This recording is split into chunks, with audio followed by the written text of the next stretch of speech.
Ramai beranggapan bahawa menyimpan emas tidak menjadikan seseorang kaya raya. Hakikatnya, fungsi utama emas adalah membantu mengekalkan nilai kekayaan dalam jangka panjang.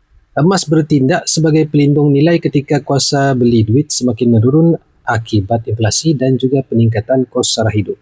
Sebagai contoh, sekitar 15 tahun yang lalu, RM400 mampu membeli 10 gram emas kerana harga emas ketika itu hanyalah RM40 untuk 1 gram.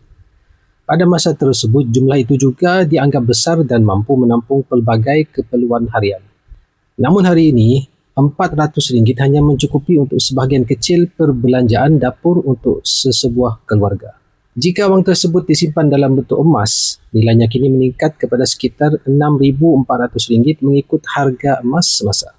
Kesimpulannya, emas membantu mengekalkan nilai wang mengikut perubahan ekonomi semasa.